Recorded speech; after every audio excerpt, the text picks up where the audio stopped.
जी, महाराज जी पिछले 2-3 वर्षों से लोगों से धोखा मिला और भरोसा उठ गया। ये मुझे ईश्वर के जन्मों से करीब मिलता ले आया। चला आ रहा है, समझ नहीं पा रहे। जन्मों से मिलता चला आ रहा है। लोगों से क्या, अपना मन धोखा दे रहा है, इंद्रियां धोखा दे रही, देख पा रहे हो? इतना समय नष्ट होता चला जा रहा है और मन इंद्रियों की गुलामी से हम मनमानी आचरण, इंद्रियों के विषय भोगों में हम ठगे जा रहे हैं। हम देख पा रहे हैं। बाहर के 2-4 व्यक्तियों को देखा तुमने, घर के सदस्यों को देखा या कार्य करते हुए ऑफिस के मित्रों को देखा, लेकिन अपने मन को देखा? वो आपके साथ इतना धोखा कर रहा है कि जन्म के जन्म नष्ट करता जा रहा है। और उस धोखेबाज को अपना मित्र मान के आज मेरे मन में ये है, ये खाऊंगा, ये देखूंगा, ये सुनूंगा, ये पीऊंगा, बस 5 इंद्रियों के साथ मनमानी आचरण करा के हमको भगवान से विमुख कर दिया, सच्चिदानंद तत्व से रहित कर रहा है। तो हम अपने पहले धोखेबाज को देखें, इसको सुधार लो, सब सुधर जाएगा। बाहर को सुधारना नहीं, अंदर सुधारना है। अध्यात्म की बात अगर सुनने आई हो, अध्यात्म की बात है, बुरा जो देखन मैं चला, बुरा ने मिलिया कोय, जो दिल खोजो आपनो तो मुँह से बुरा ना हो। ये हमको सुधारना है, हमको सुधरना है।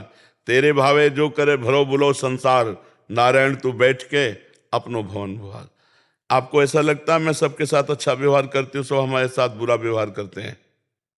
आपको ऐसा मान लो लग सकता है ऐसा कि मैं अच्छा करती हूँ, तो सबसे बुरी बात है कि आपको अच्छाई का अभिमान है और आप उससे जिसके साथ करते हो वो स्वार्थ बुद्धि रखती हो कि वो आपको नमन करे, आपके अनुकूल चले। ये अध्यात्म की बुराई है। अध्यात्म क्या कहता है?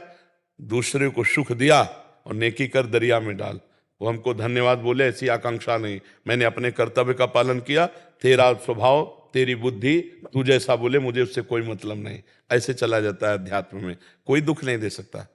आपका स्वभाव, आप मुझे गाली देते हो, मेरा स्वभाव मैं आपको प्रणाम करता हूं, आपकी अनुकूलता करूंगा, क्योंकि मैं अध्यात्म का पथिक हूं। आप संसार के दुष्ट प्राणी स्वभाव वाले हैं, तो आप अपना स्वभाव करें। सांप क्या करेगा?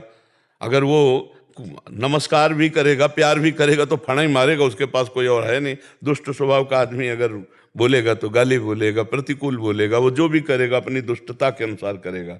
हमको विवेक प्रधान रखना है, हमको सावधान रहना है। बच्चा, यहाँ सब रूपों में भगवान है, ये बात कहाँ हम जान पा रहे हैं? ये दुष्ट है, ये स्त्री है, ये पुरुष है, ये नीच है। क्यों? हमारे अंदर वही चल रहा है। जो चल रहा, जो वृत्ति है वही दिखाई देगी। जब राम की वृत्ति होती तो सारा जगत राम में दिखाई देता, सिय राम में सब जग जानी।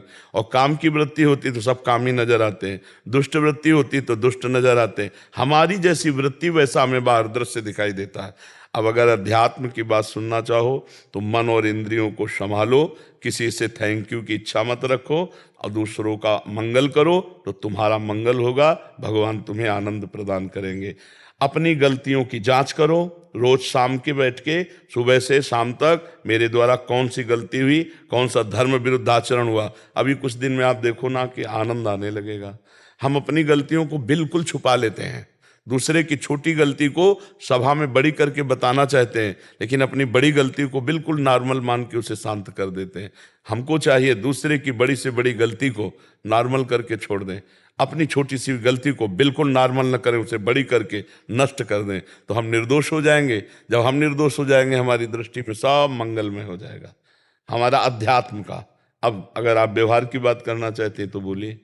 महाराज जी जैसे आपने बोला कि बाहर से धोखा मिला, बट अभी कह रहे हैं कि जैसे बाहर से धोखा मिला तो ईश्वर के करीब चले गए, कि आस्तिकता बहुत बढ़ी। सुंदर, बहुत सुंदर, उसके बहुत बाद फिर प्रेम की भावना सिर्फ ईश्वर से ही हो रही है, बट अभी असमंजस में है कि आगे विवाह आदि के लिए अभी जाए, या पता है कि सारा संसार जब ईश्वर धोखेबाज के है। नजदीक पहुंच रहे तो छोड़ दो ना उनके ऊपर। उनको दूल्हा दिलाना होगा, अनुकूल दूल्हा बनकर आ जाएंगे वो। अपने को क्या चिंता करनी है? ऐसे रह जाओ, आगे जो होना वो सब हो जाएगा। आप चिंता क्यों करो? आप तो चिंतन करो। अनन्यस चिंतयन्तो माम ये जनाः परिपासते तेषाम नित्याभियुक्ता नाम योगक्षेमम भाम्यम। भगवान करे योगक्षेम मैं वाहन करूंगा, चिंता क्यों करते हो? तुम चिंतन करो।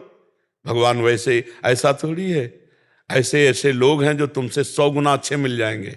तुम सोचती हो कि जैसे हम अच्छे हैं तो आए आपसे 100 गुना अच्छे ऐसे पुरुष मिल जाएंगे कि आप जिंदगी भर भगवान से कहोगे कि प्रभु आपने बड़ी कृपा की, जो मुझे ऐसा जीवन साथी मिला दिया। आप प्रभु के ऊपर छोड़ दीजिए जी। महाराज जी इसकी भी चिंता नहीं करनी चाहिए, नहीं, आगे कहाँ जाना है? बिल्कुल नहीं, बिल्कुल। अगर भगवान का भक्त है तो चिंतन करना चाहिए, चिंता नहीं। अपने आप वो व्यवस्था कर देंगे, सारी व्यवस्था वो अपने आप कर देंगे।